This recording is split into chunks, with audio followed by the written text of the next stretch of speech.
Alhamdulillahirrabbilalamin. Wassalatu wassalamu ala asrofil anbiya'i wal mursalin wa ala alihi wa ashabihi ajmain.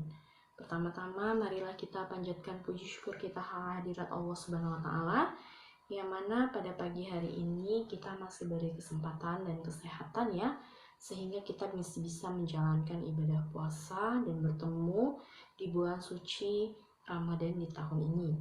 Salawat beriring salam tak lupa kita hantarkan kepada junjungan Nabi besar kita Muhammad SAW. Nah, sebelumnya nih, Ustazah ingin menyapa Ananda Solih dan Solihannya Ustazah di rumah. Apa kabar semuanya? Semoga kita senantiasa dalam keadaan sehat walafiat dan selalu di bawah lindungan Allah Subhanahu wa taala.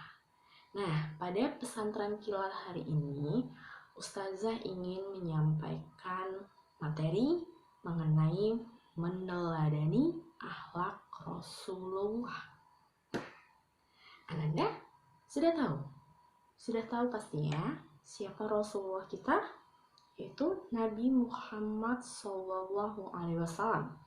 Di sini Ustazah ingin menyampaikan materi meneladani akhlak Nabi Muhammad SAW. Ya, mohon disimak baik-baik ya, Nanda semuanya ya. Akhlak adalah salah satu dasar Islam. Satu hal yang terpenting lagi yang menjadi pondasi dari Islam yaitu ihsan. Perbuatan baik atau ihsan harus selalu kita ingat sebagai salah satu dasar Islam, dan dalam ihsan tersebut terselip akhlakul karimah yang merupakan salah satu sifat Rasulullah SAW. Suatu hari Rasul pernah ditanya nih sama sahabatnya, "Ya Rasul, apakah inti Islam?" Rasul menjawab, "Akhlakul karimah, akhlakul karimah, akhlakul karimah." Kemudian sahabat Nabi bertanya lagi nih kepada Rasul, apakah inti akhlak ya Rasul? Rasul menjawab, 1.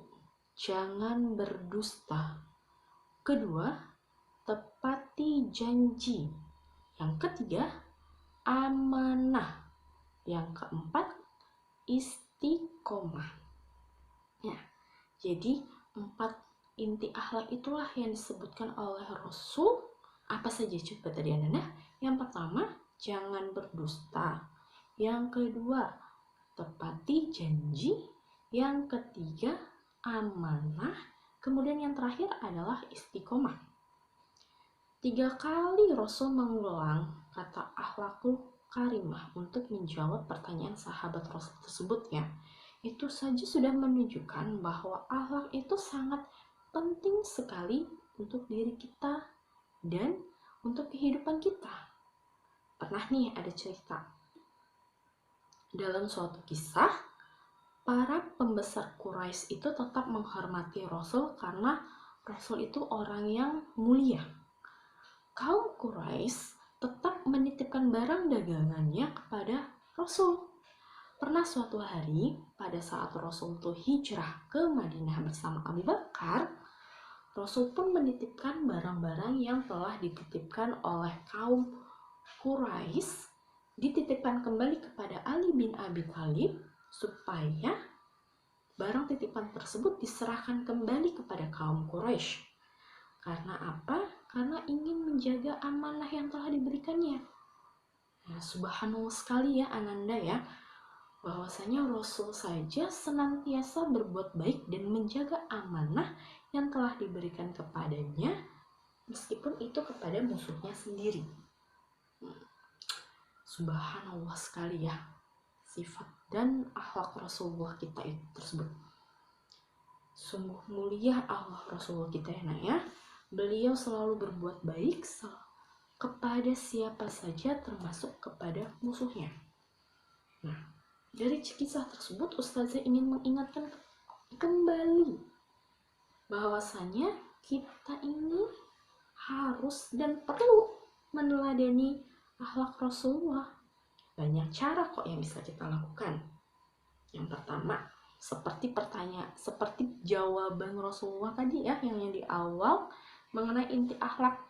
Yang pertama, jangan berdusta atau senantiasa selalu jujur dimanapun Ananda berada, di sekolah, di rumah, di tempat bermain, dan lain-lain. Karena apa? Karena kejujuran Rasulullah SAW itu sangat terkenal. Tidak hanya diakui oleh teman dekatnya, tidak hanya diakui oleh para sahabatnya, juga diakui loh oleh musuhnya, bahwasannya Rasulullah itu sangat jujur. Dan sikap jujur ini harus Ananda terapkan dalam diri Ananda. Ingat loh ya nak ya, tanda anak hebat itu senantiasa selalu bersikap jujur. Nah, Ustazah punya cerita kembali nih. Sebut saja Odi.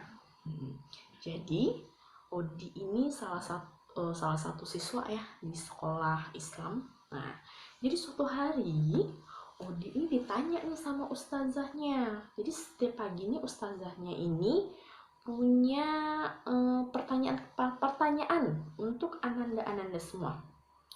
Ustazahnya nih bilang, Odi, apakah kamu sholat subuh pagi ini? Odi jawabnya dengan bohong dia nih. Padahal dia gak sholat subuh, tapi dia jawab sholat. Saya sholat ustazah. Saya sholat subuh tepat waktu pagi ini. Ustazahnya langsung, Masya Allah, subhanallah. Dia ternyata sholat subuh. Tanya lagi ustazahnya. Ustazahnya tanya lagi sama Odi. Jam berapa kamu sholat, Odi? Kemudian Odi menjawab lagi dengan kebohongan. Pukul 5 pagi ustazah, saya sudah sholat subuh. Odi menjawab pertanyaan ustazah yang kedua juga dengan kebohongan. Kemudian yang ketiga, ustazah tanya kembali nih sama Odi. Kamu dengan siapa kamu sholat? Sendiri atau dengan keluarga? Odi menjawab kebohongan lagi. Saya sholat dengan ayah, ibu, adik saya ustazah. Dari cerita itu saja kita sudah melakukan kesimpulan ya, bahwa jika satu kali Ananda sudah melakukan kebohongan atau sudah tidak jujur, maka Ananda akan melakukan kebohongan-kebohongan yang berikutnya. Sama seperti yang dilakukan Odi. Odi menjawab pertanyaan ustazah yang pertama kali dengan kebohongan.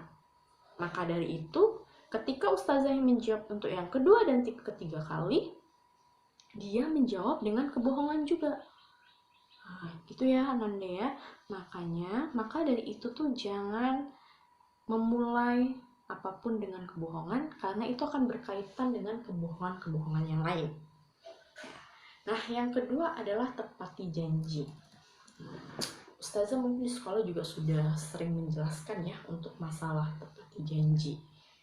Jika Ananda untuk berjanji mengerjakan tugas di rumah, misalnya tugas di sekolah tidak selesai untuk dilanjutkan sebagai bahan ingat ya di rumah, selalu kerjakan. Karena apa? Karena Ananda sudah berjanji kepada ustazah, untuk mengerjakan tugas itu di rumah. Senantiasa untuk selalu menepati janji, mengerjakan tugas, kemudian senantiasa sholat selalu tertib, kemudian selalu bermain dengan teman-temannya dengan baik, tidak berbohong, dan lain-lain. Ya.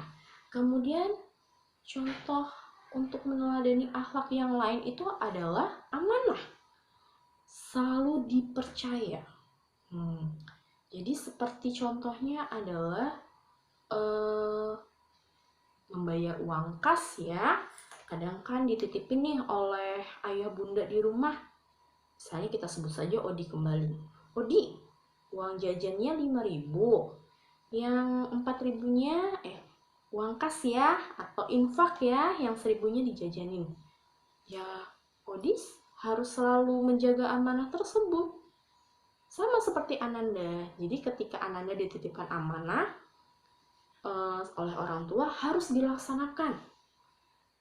Jajan 5.000, 4.000 infak, 1.000 jajan, jangan lain 3.000-nya pula yang untuk infak. Itu sama saja sudah tidak amanah, tidak menjaga kepercayaan orang tua yang diberikan kepada Ananda. Nah, yang keempat adalah istiqomah. Senantiasa beristiqomah atau teguh pendirian untuk menjalani kebaikan di rumah, ya selalu istiqomah untuk membantu orang tua, membersihkan rumah, kemudian menjaga adik-adik misalnya, atau istiqomah untuk menjalankan ibadah wajib. Dan di sekolah juga istiqomah senantiasa untuk istiqomah untuk mentaati peraturan sekolah misalnya, bersikap baik kepada teman maupun ustadz-ustazahnya yang ada di sekolah. Begitu juga di tempat bermain, selalu bersikap baik, istiqomah untuk bersikap baik kepada teman-temannya, selalu menjaga kebaikan untuk lingkungan sekitarnya. Nah, itu saja yang bisa Ustazah sampaikan. Terlebih dan terkurang Ustazah mohon maaf. Nah, semoga apa yang sudah Ustazah sampaikan ini dapat bermanfaat untuk Ananda semua. Dan senantiasa kita selalu berdoa semoga pandemi COVID-19 ini secepatnya hilang sehingga Ustazah bisa bertemu kembali dengan Ananda Soli dan Solihanya Ustazah di sekolah. Ustazah akhiri, wassalamualaikum warahmatullahi wabarakatuh.